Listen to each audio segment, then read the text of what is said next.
Hello, ladies and gentlemen out there. By now you know who this is. Today I'm going to get a little religious for everybody today. And pardon for any offended, but turn away now. A while back I was watching videos of people talking about their viewpoints on God in general.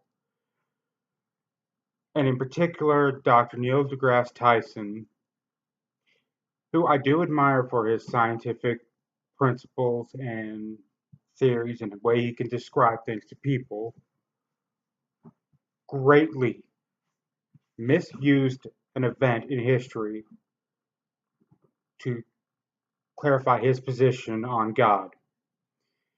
He claimed that why would God allow the 1531 Lisbon earthquakes and subsequent tsunami to happen and to kill people while they were in churches and such? Well, if he had done the research further on the 1531 Lisbon quakes and tsunamis, he would have discovered that far and wide they would have probably still been asleep because this was occurring at anywhere between 4 and 5 o'clock in the morning. So they would not have been in church, they would have been sound asleep. And if they did die from falling debris from their houses and whatnot, they would have never felt it coming. Now, on to the next point on this. He says he went and did the one thing that scientists say never to do, and that's to create an absolute situation. Because science, if anybody knows, is a discipline based upon non-adherence to absolutes. When I look, when I research, when I do any other field of thought or train of thought in regards to God, I realize that even I find myself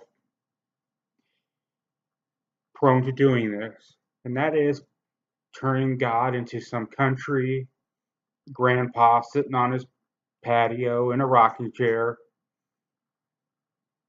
welcoming the grandkids to say and saying, "Hey, grandkids, how you doing?" or some such. What I find the problem with doing that is that that limits God down to an incredibly offensive, minimalistic bubble. Yes, I do agree that it was horrible to have that many people, the 30,000 people that died as a result of the earthquakes and tsunamis. However, when I looked at whenever I look at situations like that, the fact that it happened at between 4 and 5 in the morning means that somehow the quakes were going to happen. But when it hit was when there was going to be the least suffering that could occur as a result of the quakes alone.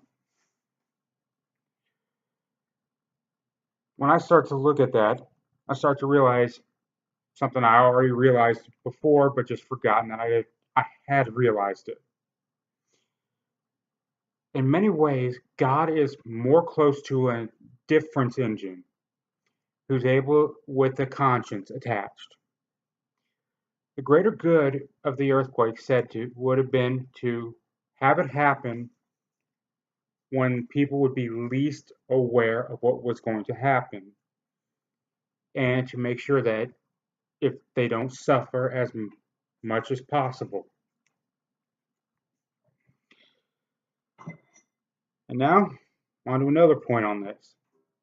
The fact that we still do put God onto some southern porch in a rocking chair limits the fact that God, though it is definitely a male in my opinion, God does this exhibit some, and now I know I'm going to get flack for this, effeminate characteristics.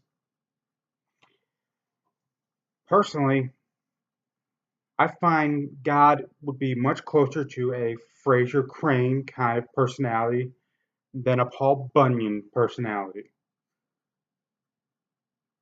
Because God reacted emotionally in times in the Bible, Torah, Quran, and such, but also with caution and care, more akin to someone who is metrosexual than someone who is a straight out lumberjack type of personality.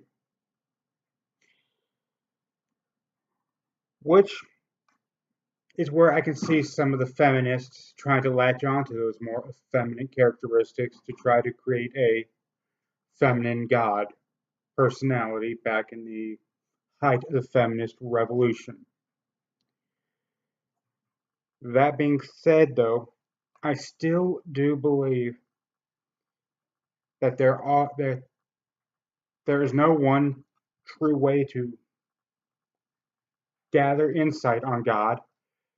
That I've researched many different religions' viewpoints on God, be it, of course, Judaism, Christianity, Islam. I've even researched pagan religions, Shinto, Buddhism, Hinduism, and on and on.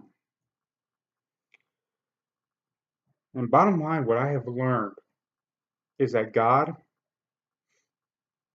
does not deserve to be quantified into something you can explain in nutshells, in little sound bites. That doing so is a disservice to God. And so I choose not to think of God in any limited capacity other than when I am asked or when I feel I need to describe my viewpoints of God, which I clarify are my viewpoints, not my personal beliefs as to the part and parcel existence of God. Now, if you wouldn't mind telling me what you think of this down below, perhaps liking or disliking or subscribing to this video, to my videos, I would greatly appreciate it. Have a wonderful day, and I am out.